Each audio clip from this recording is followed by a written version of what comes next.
Pay me no mind, a little bit of afternoon Wood. My name is Wood. Please consider subscribing to the channel if you like the way any of the information is being broken down, presented, discussed, previewed, reviewed, recapped, analyzed, assessed, interpreted. Hit the like button. Let me know what your thoughts are. I'm talking about season 2 of Netflix's Top Boy. Now, with Top Boy, it may not be the most popular show in the world.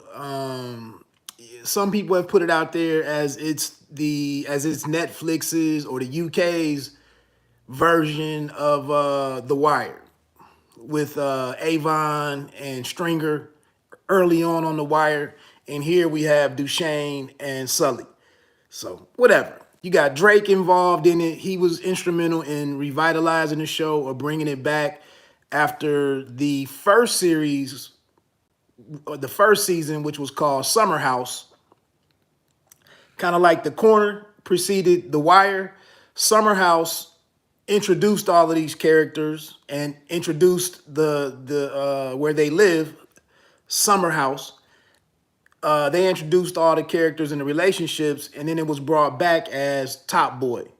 And then, so now we've had season 2 of Top Boy. So I'm just giving you my reactions, where I am with it. One major spoiler here. I'm not getting too, it's a 30,000 foot view of the second season. One thing I'll say right away is, because Top Boy has been gone so long, maybe over 2 years, since the first season or second season, my recollection of some of these different relationships and some of the rivalries, some of the past characters who've been killed off already, or who double crossed who owes who got over on who.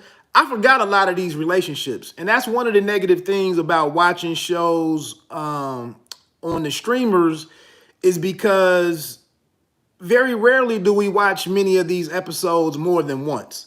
When The Wire was on, I would watch the first night on Sunday night, and then Monday or Tuesday or Wednesday, I come back and watch the episode again, or I watch part of the episode again. Here with the streaming services, I rarely watch any of these episodes twice. So that's one drawback to the show, is that you might have to go back and spend some time. If you're up to speed, you might have to go back and watch the end of last season. They do a recap, they do a recap before the season 2 starts. But still, I really wasn't certain on where some of these characters were exactly. For example, Sully spends the first part of the show, this first part of this season, detached from the crew and dealing with some stuff. And I forgot exactly how he got there. And the relationship with Duchesne and Sully is up and down anyway. The other thing here that stands out is that we only get 8 episodes. Season 2, or the first season of Top Boy, had 10 episodes. So that was a bit of a killjoy, in that one of my favorite series returns, but we're missing like 80 minutes or 90 minutes of screen time. So I was hurt by that. The good thing here is, man, that they went out. They took some big shots. No pun intended. But they went big. And like I said in the title of this, I'm giving you spoilers if you haven't seen it. But the show ended with a crazy, or the series season 2 ended with a crazy and shocking development, in that one of the principal characters was taken out in just season 2 or 3. Jamie. Jamie has to be one of the fan favorites of the show. But he didn't survive season 2, and I totally didn't see that coming. But the way that he was trying to go about things, it's totally understandable. It's totally understandable. Jamie, in the first season of Top Boy, he's a rival to Duchesne. And Duchesne, in his quest to be the top boy, he gets the upper hand on Jamie and brings Jamie in underneath him to work for him. And he kind of respects Jamie and how, as a rival. And it's like, I'm better with you underneath me, but I got to keep an eye on you because you are an ambitious brother. And he even tells Sully here in season 2 that he's kind of quietly grooming Jamie because he sees him as being able to run the show and he can step away and be legit. So he tells Sully that that kid right there, you might not like him, and Jack may not like him, and my original crew might not like him that much. But I see that dude as someone I can hand the reins over to, step away and go own a coffee shop or whatever legit business, real estate investment or whatever he wants to get into.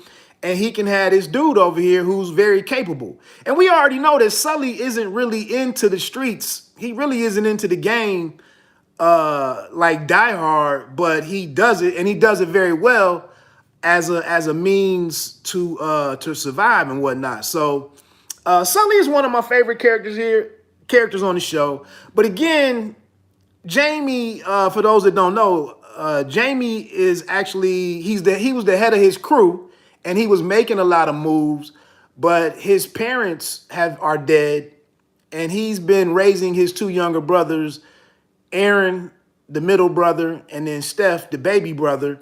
And he's very committed to his family. He's very serious about seeing his brothers excel in school, become good young men and productive, citizens, upstanding citizens and everything. And he does his best to keep them completely removed and isolated from the game, even though they live around the game. So Jamie is a very likable character and somebody that you root for here, but he was trying to do too much because he wants to be top boy himself, and he made a move that cost him. Another thing here that to me that really works for Top Boy, I know I've been very critical of so many shows featuring black and brown actors and actresses in hustling, selling drugs, trafficking drugs, killing, blah blah. I have said that, but I think what they do here very well with Top Boy is relative to the other shows such as Snowfall right now, since that's about at the end of its 4th season, I think, and why I don't discuss Snowfall. The character development and the focus on the others in the organization on Top Boy, they spend a lot of time on Jack or Jacqueline, Jackie. She's kind of a parallel to Snoop from The Wire in a way, but she's way more versatile she's not just muscle like Snoop, or she's not just a hitter or a shooter. She actually runs the Ute, as they call them on there. But they spend a good deal showing a lot of aspects besides just Duchesne and even just Sully. They actually show what's going on, how the game is affecting Jack.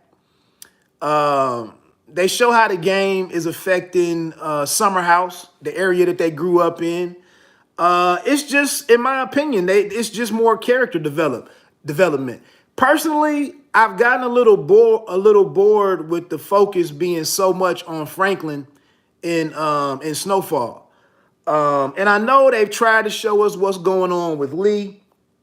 And Lee is in the projects, running the show in the projects, or running the shop in the projects.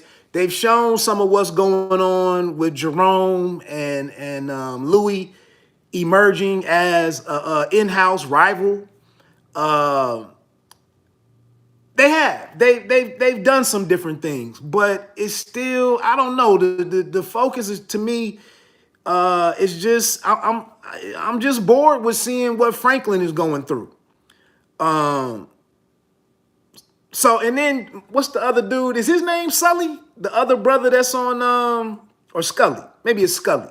So I don't really want to compare the two to really have I rock with Snowfall, I don't rock, or I rock with Top Boy. I'm really not trying to compare the two to say what your favorite should be, but I guess if just for comparison's sake, I'm saying where I think Top Boy excels. It's not that it's better or whatever, or it's a better show. I think it just has excelled in creating its own lane and showing us all of these different aspects about the various players involved. That's just my opinion. So what else? So like I was saying, I think they do a good job on. They did a good job in season 2 of Top Boy with showing what's going on with the bosses. And one thing I commend, for lack of a better word, Duchesne and Sully is they're very hands-on. When it's time to go put in work, Duchesne does come out of his flat, his luxury flat that is obviously away from the game and away from the streets. He lives in this really nice place with his girlfriend Shelly and Shelly's daughter. I think her name is Tish. And he's not out on the corners and exposed to the enemy or the ops and whatnot. But when it's time to make things right and to stand up for his crew, Duchesne checks, he clocks in and goes to work. So it was a number of different issues that he had to resolve this season. A youngster named Attica or Ats was killed. And Duchesne is adamant that, it needs to be some retribution for, even though Ats was just a teenager and, a youth, somebody had to pay for killing him. And he was like, we can't have people coming, we can't have outsiders and other factions pulling through through Summer House and messing with our people. We can't be seen as being weak like that. So he has to take care of that. The major thing that he has to do here is, as he's trying to really come up financially and be able to get out of the game, that's the trope that we always watch with a lot of these shows. James St. Patrick, Franklin is now working on an exit from the game. Jerome on Snowfall has tried to stay detached from the game. We've seen, Stringer Bell was big about being legit. We've seen it before. Prop Joe had he had his separation from the game and whatnot. So we've seen that before. But in trying to get this really large shipment in and to get this pipeline, this supply chain set up, he has to go over to Morocco and deal with the suppliers or the distributors, the plug. And he goes and takes a crack at it, but he has to get back. And he thought things were somewhat in a workable manner when he left. And he meets this cat named Munir and his people. And then we're introduced to Emilio, who was kind of like the connect between Duchesne and Lizzie.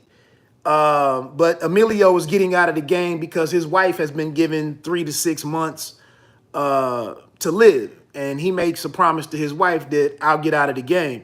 So that's what Duchesne, like I said, when he's trying to problem solve here, this is something for me as a viewer to tap in and be interested in versus just little simple shit or little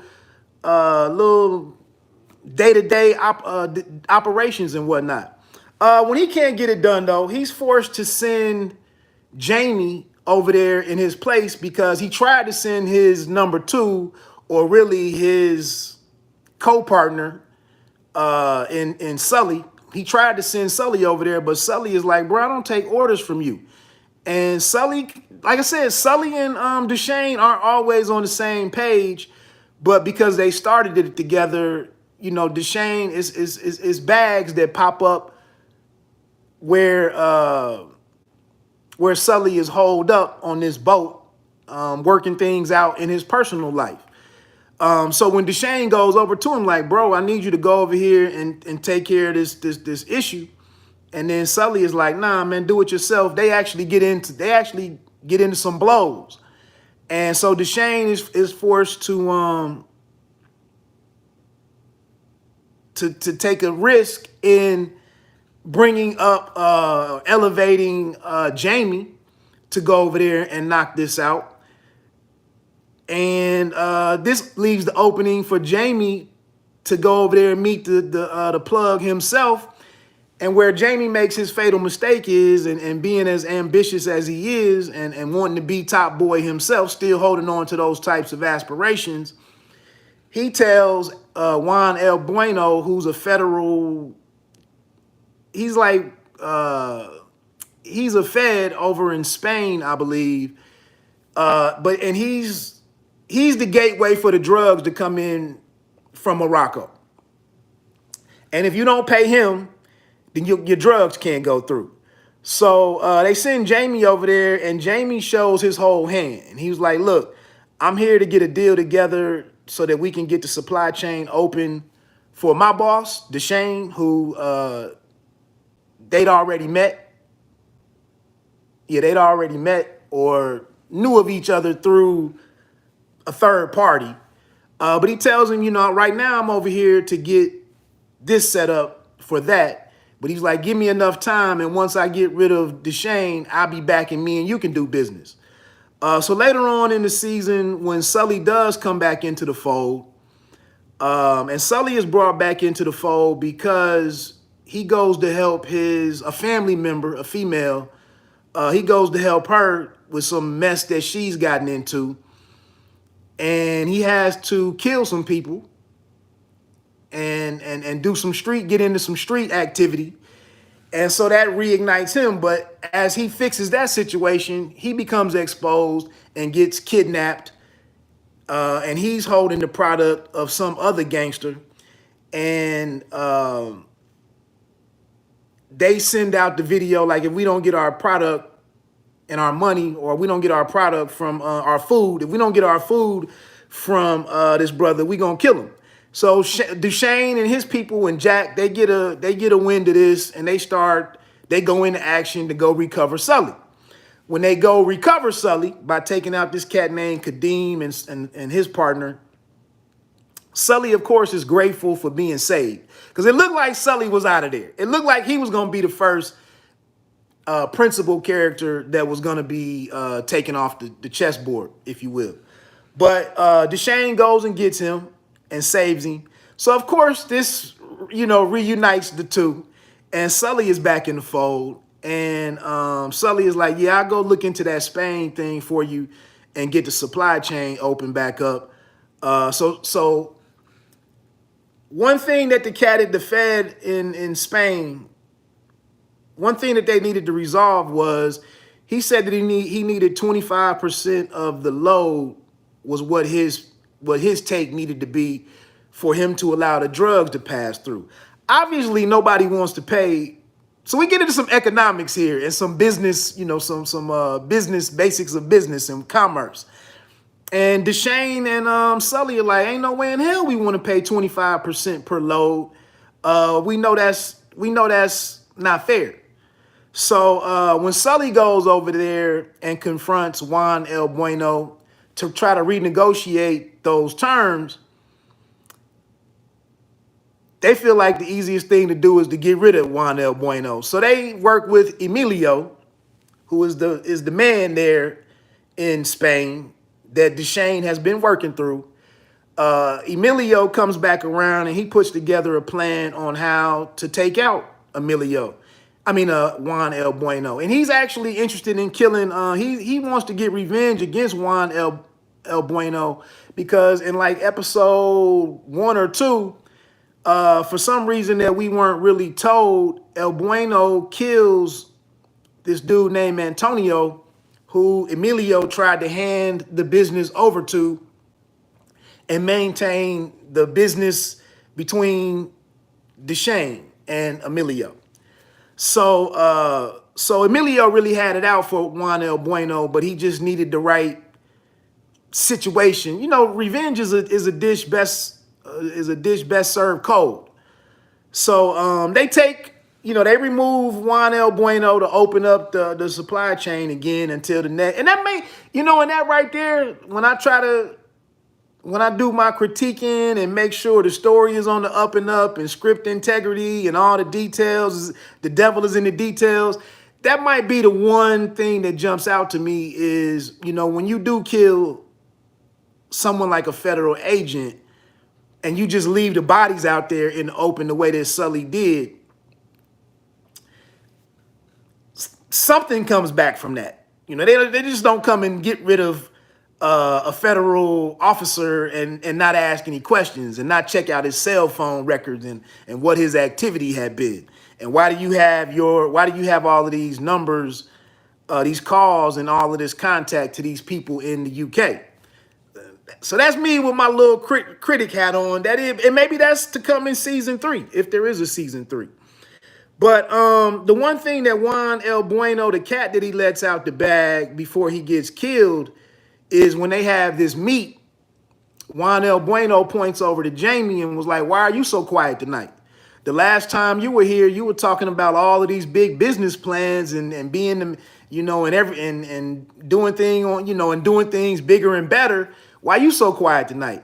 So Sully hears this, and that right there starts the beginning of the end for Jamie, who, like I said, is one of the fan favorites on the show.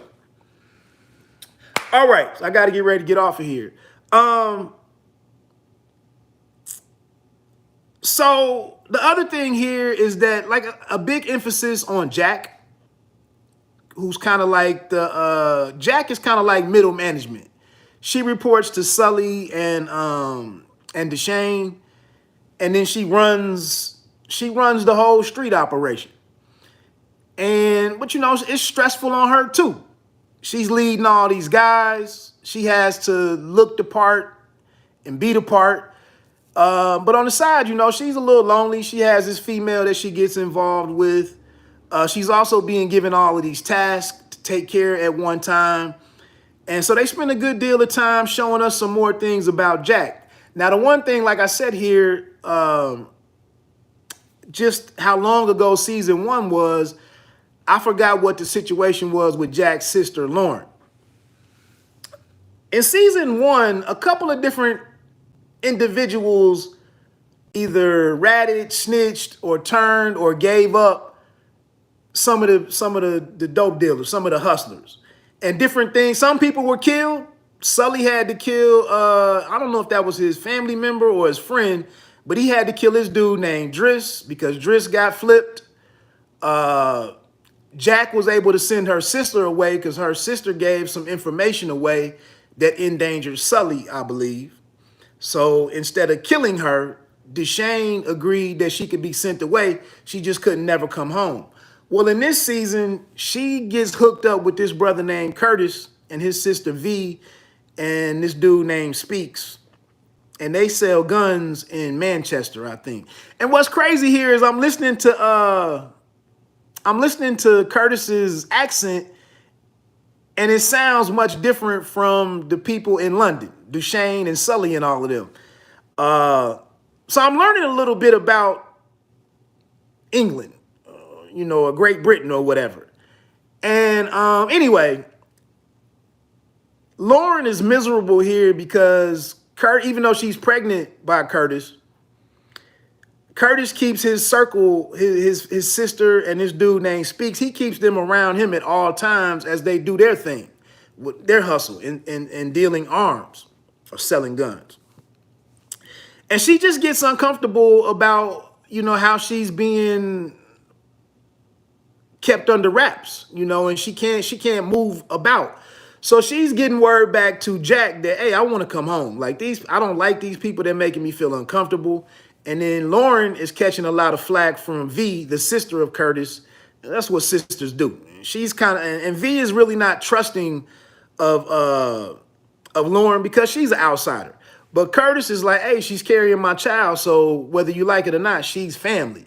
So it's all of this going on. Lauren goes and does something. She puts together an escape plan and works her way back to London and runs off from Curtis, which brings Curtis to London. And Curtis is pissed off, and I guess he's a top boy in the drug game, or he's just feels like he's an equal gangster. So he steps to Deshane. Now, the one thing here is that Deshane told Jack that Lauren couldn't come back earlier in the season. She goes and tells him, hey, my sister is very uncomfortable. Can I please bring her back? You know, can I get your approval for that? And this is how I remember something is going on, because Deshane tells her, you know, we kept some secrets from, we didn't tell Sully everything so that he wouldn't kill her. So she can't come back. And if she comes back, she gonna have to go. So it's just very interesting how Deshane runs his shop. You know, how the people beneath him have to get his approval on things. There's one situation, like I said, a couple of players got killed this season, one being Kit. Kit was the number 2 to Jamie. And Kit set some things in motion, acting, you know, the rules of the streets, the code of the streets and whatnot. But Kit went and tried to do something that resulted in the Attica kid being killed. And Deshane wanted to know why Attica was killed. And eventually this leads back to Kit as they're trying to find the person who did it. Well, comes to find out, being that Kit set that in motion and the young boy was killed, Kit is like, he tells the dude, I didn't tell you to kill him. I told you to beat him up, or bat him up, as they say. He said, I didn't tell you to kill him. So now Kit has to get rid of this problem to cover his own tracks and to remain in the good graces of Deshane. So he kills his partner who killed Attica. Well, Deshane was coming to the scene as that was being cleaned up. Because like I said, Deshane is very hands-on. Deshane comes into the spot where they killed the young dude, and Deshane looks at it all and understands that Kit was trying to cover something up. So Deshane brings in Jamie and is like, look, it's all this testing going on, you know, and what's your loyalty and how do you take care of business? How do you complete assignments or tasks? It's really, they got an interesting organization, you know. But he brings in Jamie and he's like, look, here's what I put together. Kit has something to do with Attica dying, and it needs to be made right. Jamie comes back and shows his loyalty. He's like, hey, my dude was trying to do something because I was affected by what Attica did. He tried to scare Attica or get some kind of payback. Didn't mean for the dude for the guy to be killed, but the person he worked with, the person he handed that job off to, couldn't follow instructions. And Deshane, being ruthless or cold-hearted, being the head of the organization, he's like, well, Kit's got to go. And Jamie, you know, initially Jamie thinks that, well, this is my right-hand man. And Jamie had he had told his brother Stefan some advice earlier in the earlier episode. He said, you know, sometimes your family, your team, someone on your team, your family, your brother, your brother in the streets, sometimes they do wrong things and you got to make a decision. You're forced to make a decision. And his decision initially was that he would take Kit and his 2 brothers and they would leave and go set up elsewhere. And Kit said he had somewhere else with a family member in Cardiff, I think, which I know from boxing. But they could go over there and get set up and be back in operation, and they wouldn't have to deal with Deshane anymore, and they could be doing their thing. But Jamie, after he thinks about it, he's only given 24 hours to make this happen. He's like, Deshane was like, hey, either you kill him or by tomorrow, or tomorrow both of you are dead. So Jamie looks at how uprooting his brothers and uprooting his family, how that would affect everybody. And he's like, that wouldn't be fair to them. So he makes the decision to kill Kit. And he kills Kit. So I really got to get off of here. That's kind of a recap, my reaction. I've given you some pros and cons of season 2 and the show in general. I hope it makes it back for a third season. I did enjoy these 8 episodes. I do hate that it was only 8 and not 10 or maybe even 9. And then, like I said, it closed out with a very big moment.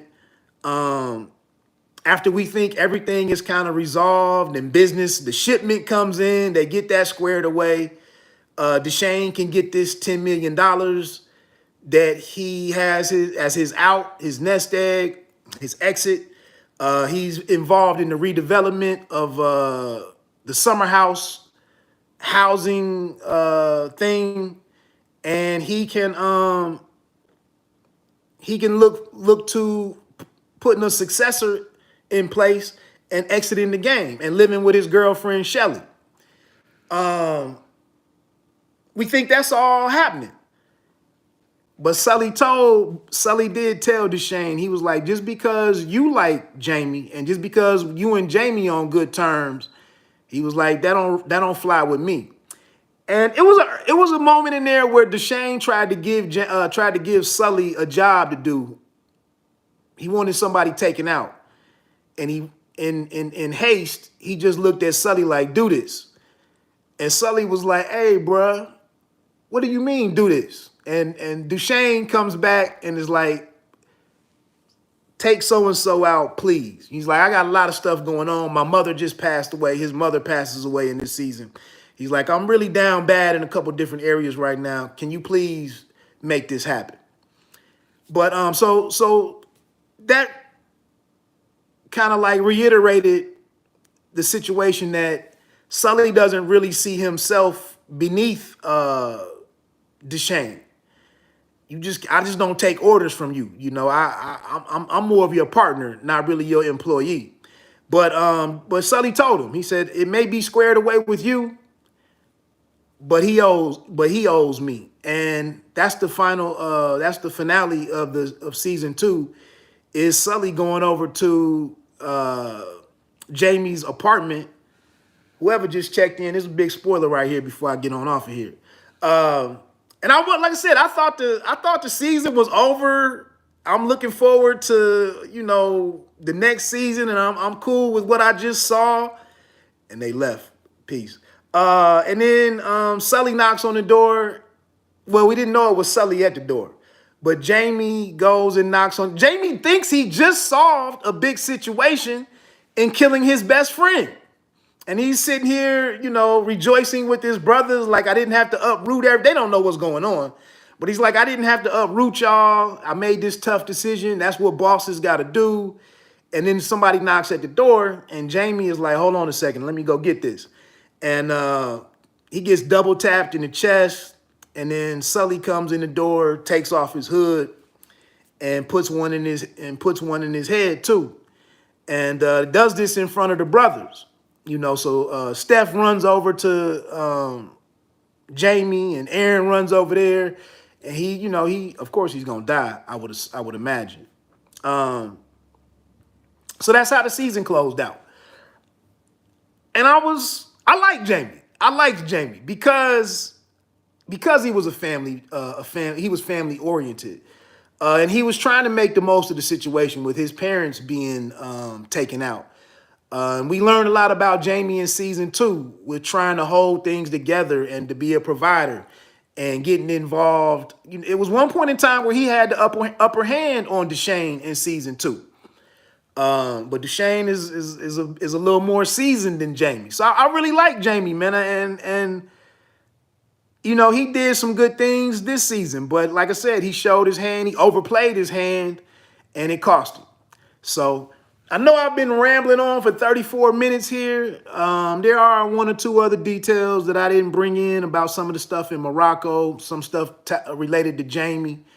The Lauren situation. Lauren actually kills Curtis, which is a big thing because it may have been a moment where Jack might have been, and she would have been exposed and may have been killed herself. But Lauren ends up taking out Curtis and kind of took care of a problem for Duchesne that really he wasn't he didn't have a lot of leverage, or he didn't have the upper hand in that situation necessarily. So Curtis was a formidable foe. He just let his guard down because he got with his baby mama and she stabbed him. So anyway, pay me no mind, sports and entertainment. You don't have to be great to start, but you have to start to be great. Again, this is 35 minutes. Probably nobody watches more than 60 seconds of it, but I had to talk my shit. Peace.